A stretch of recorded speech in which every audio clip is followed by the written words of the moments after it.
This is the Big O Show. This is the Big O Show.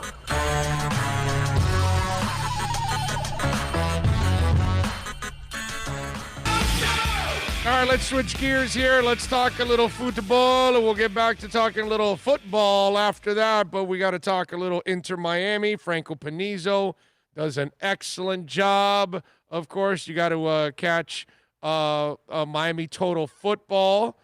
Follow Miami Total Football also on Twitter like I and so many others do. So make sure you do that at MIA Total Football. That's the podcast. Follow it on Twitter, and then follow my man Franco also on Twitter at Franco Panizo, senior reporter covering Inter Miami and also SBI Soccer. Franco, how you doing, my brother? You doing all right? I'm good, man. I'm a little disappointed that I can't see your face this time with the masks on, but no, everything's good, brother. Besides that, everything's good. Just got back from Columbus earlier this week. Went to go see the final between Columbus Crew and Seattle. So that was cool. It was my 10th MLS Cup that I've covered in person. So that was a nice little way to extend that streak and to cap off my first MLS season back home. So everything's good, and now we're trying to unwind a little bit, but it doesn't seem like we get much chance because there's news happening left and right when it comes into Miami. Yes, and that's actually good for you and your business that there's all kinds of news coming from Inter Miami. And so obviously they dropped the bomb last week with Paul stepping down, and then this whole thing hit with Diego Alonso, whether he thought he was fired and he wasn't. So what's the latest? What are you hearing from Inter? What do you think is going to happen? I mean, the latest we've heard is that Diego Alonso, as of today, is still Inter Miami's head coach. Will he be in 2021 when the ball gets rolling? I mean, that's up for debate. I would say it's looking maybe unlikely. I don't really understand. In soccer, I've never heard of this, and I don't know if I've heard of this in any sport. I mean, you cover and have covered the major sports for a long time down here and across the United States, and maybe you can recall something like this, but I don't ever recall a coach leaving a meeting with ownership or leadership and then thinking he was fired, but not being fired, but telling people he was fired, but the team has to come out and say he's not fired. It just seems like one convoluted mess, and I know the word was miscommunication. That's the word that's been used in the aftermath of that, but I don't understand how you get to that point of miscommunication. How does a coach come away from a meeting thinking he's been let go, but he hasn't been? I don't know. I mean, it doesn't seem very good right now for Diego Alonso. It doesn't seem very good for Inter Miami right now. It seems like it's a little bit of a mess behind the scenes. I've heard some things over the past few weeks since the season ended, and I'll say they haven't been as complimentary as some might hope. It's been more on the negative side. So. Well, I mean, this isn't the kind of season you should be positive about. I mean, listen, for me, I don't really have a problem with this season because it's an expansion team. So it's more often than not, that's how your season's going to go as an expansion team. What Nashville did is actually not normal, but they had way more advantages over Miami.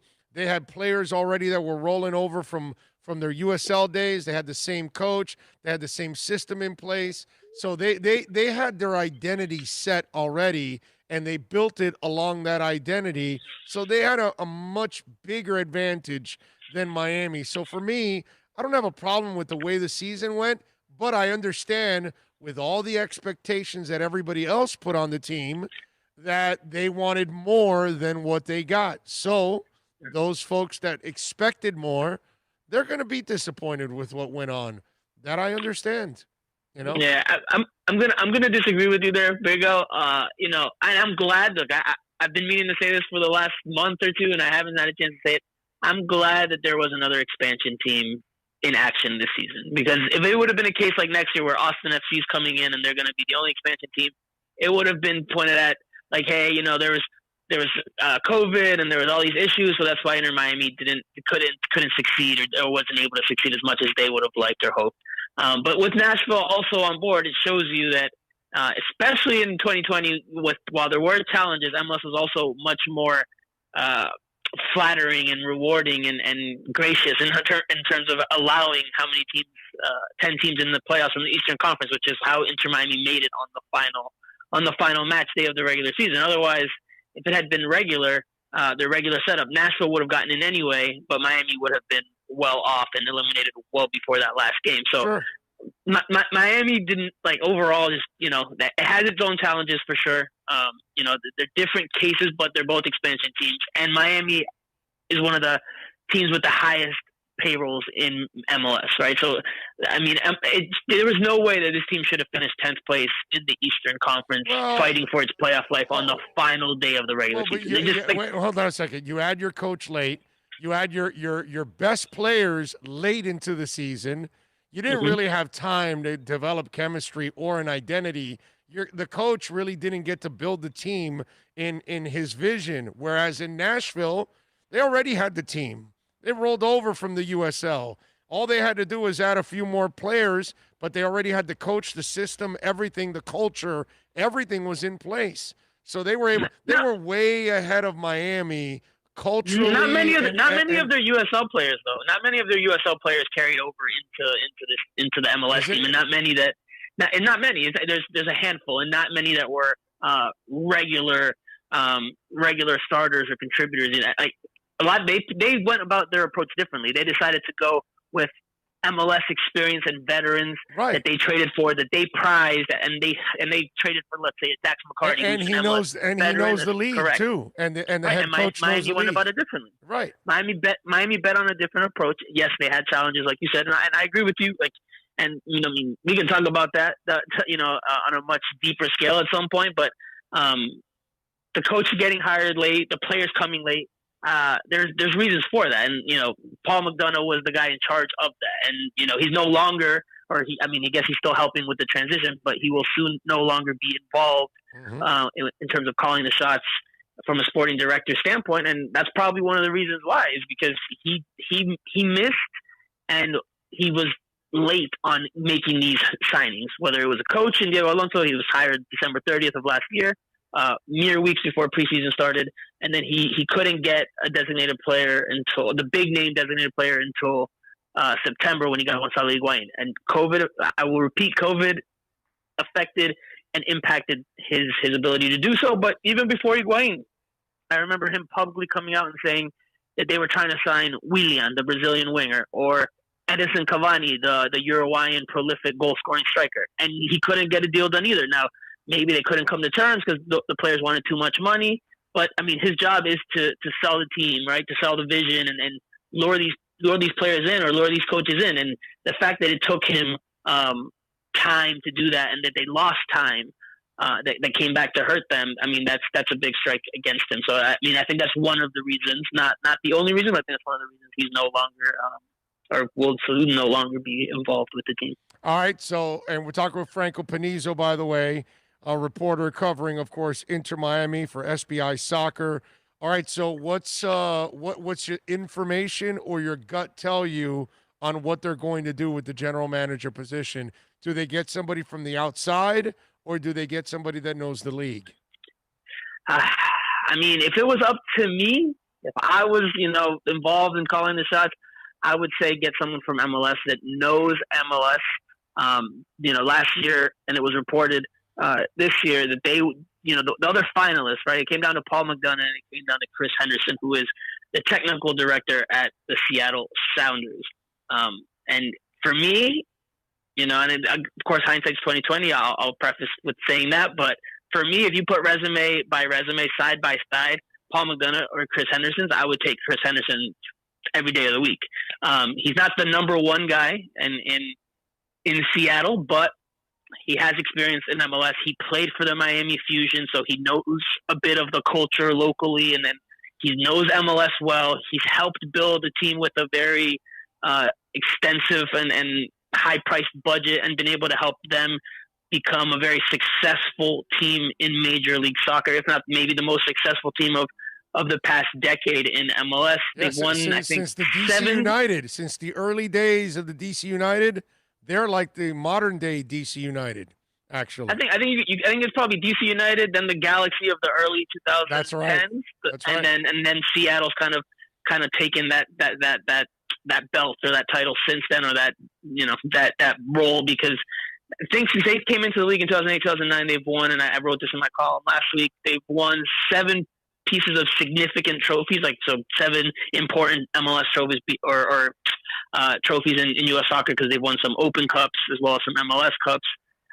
And they just made their 4th MLS Cup final in 5 years. They lost 3-0, and it wasn't a great game for them. And obviously, it's not what they want. But I mean, in a league where parity is supposed to reign supreme, making 4 finals in 5 years is a massive, massive accomplishment. So if it was up to me, I'd find a way to go get Chris Henderson, make it happen. Maybe he's going to want a little more money now, because obviously the situation's not as plush as it might have been a year ago, but try to make that happen. Do I think they're going to go that route? I don't know, man. I mean, at this point, it's going to be up to Jorge and David and Jose as well to make the decision. And, given that Jorge and Jose are probably still new to MLS and still new to soccer, I think they're going to maybe lean on David Beckham there a little bit more with his soccer savvy and his soccer IQ. And I would not be surprised if they go for a more international, a more experienced, maybe not experienced, but internationally experienced, someone that has maybe more connections around the world of soccer. I wouldn't be surprised if they go that route. But I mean, if it was up to me, go get Chris Henderson.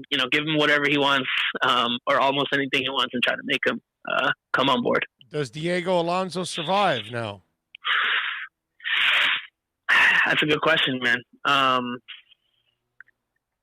I would have said yes a week ago when I wrote that column, and I said, Paul was leaving. I thought, all right, they're going to go with one or the other, giving Diego a chance to go all in on his vision, and maybe giving him one more window to try to sign some players. I thought that they would go that route. I thought that was probably the best route, because essentially if you get rid of your coach and your GM, you're starting from zero yet again. This expansion season is essentially a lost season, because you're starting from scratch, and you could even argue that they're starting below zero, because now you're getting a coach and a GM that didn't even sign these players, that doesn't really maybe rate these players. So you're starting again, but with players that they're going to have to get rid of over time.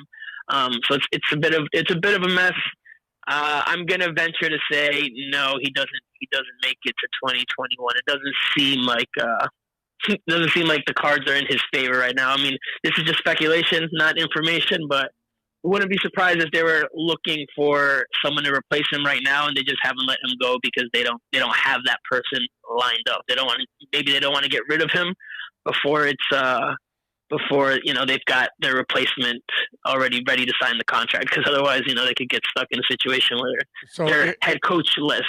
Is his agent the guy stirring up all this stuff with Peñarol and everything else? I mean, I wouldn't be surprised if again with the idea or the belief or the perception that he had that he was fired. I wouldn't be surprised if he was letting his agent know, like, hey, start putting out some feelers, because I got to get ready to make my next move, because it doesn't look like I'm going to be coaching here. So wouldn't be surprised if there's behind the scenes there's been work and negotiations and dealings on his side or his party's side to try to line something up for 2021. If in fact the belief is that he won't be back in 2021. I don't think he will be. I think it's looking very, very unlikely. I think, I mean, at this point, I thought the best case, like I said just now, would be to give one of the two, whether it was Paul or Diego, another season to try to turn it around. They, once they got rid of Paul, I thought Diego would have been, the best chance to give this team a good chance to succeed in 2021. But it looks like they're going to go a different approach. So we'll see what Jorge, Jose, and David come up with. What decisions they make. It's very important. These decisions, this next decision is very important, not only for 2021, but for going forward. Because I mean, I know that this radio station is owned by them, but I'm going to be frank, they missed on their first decision. They missed by hiring Paul McDonough. Paul McDonough, like we just said, missed on. Then he took He took a while to sign the head coach. Then it took a while to sign the designated player. So that first decision by them was a miss, and it is what it is. It's sports, sometimes you get it right, sometimes you get it wrong. They got it wrong, and now they're paying they're dealing with the aftermath of that. So they have to get this next hire and these next hires or these next decisions absolutely right if Inter Miami is going to be the team that all of South Florida wants it to be. Franco Panizo joining us. Check out the podcast, by the way, Miami Total Football. Franco, the other thing I wanted to ask you, with the regular season, what have you heard? Still 34 games, still starting in March. Bubble, no bubble. What do you hear? Anything about the upcoming season? Well, it definitely won't be a bubble. It'll be, with the idea as of now is to have, more regular travel like we saw during the final few months of the regular season. MLS wants to start in March, early to mid-March, as is normally the case. MLS Commissioner Don Garber came out and said that during his State of the League address during the week last Monday, before MLS Cup, and that's what MLS wants. Now, the MLS Players Association has already come out and kind of pushed back against that idea, saying that players, are feeling fatigued and mentally and physically, and they've also, a bunch of them have caught COVID over the season. So it looks like there's still some negotiating to be had in that regard. There's also still a lot to figure out with how COVID, how the whole thing unravels or develops, both here and in Canada. Right now, Canada, obviously the Canadian teams, the 2 Canadian teams had issues traveling. That could still be a talking point in 2021. So it just really depends on how things, play out over the next few weeks and months, because if the Canadian teams can't travel, then you have another situation where they're going to have to try to be based in the United States. And can you really base those teams in the United States when, they have their families and, their girlfriends or whatever in Canada and their homes in Canada? So it's something to be determined. I would say you'd probably expect it anywhere from March to April. Is probably the likeliest bet, but we'll see how everything plays out. Oh, they're getting kicked out because the NBA teams can't play in Canada, so that's that's consistent. Toronto today, the Heat play Toronto in Tampa because that's Toronto's home, Tampa. So I would imagine that that's going to be the same thing for the MLS. The Canadian teams are going to have to move in here to the United States somewhere and make it their home. Unfortunately, I mean, what are they going to do? They're not going to make that kind of money by saying no, and then they're going to go find a job in Canada that pays them that kind of money. So I doubt they're going to do that. So those players are going to have to move and adjust with it like the rest of us would in this kind of a situation, because it is what it is. Franco, what else are you working on SBI Soccer so folks can check you out? Yeah, right now I'm working on some CONCACAF Champions League coverage. So the semifinals are tomorrow. They're being played, for anyone who's not been following us closely, they're being played. The semifinals are being played tomorrow. There's one MLS team remaining in the competition. That's LAFC. They're Major League Soccer's final hope in 2020 to end this trophyless drought in this tournament. MLS has never had a team win the competition. 3 teams have made the finals, but no one has won this tournament. So LAFC is the last hope for Major League Soccer in 2020. They play Club America tomorrow. Club America has the Colombian striker Roger Martinez, who Inter Miami was after at one point this season. They openly and publicly said that.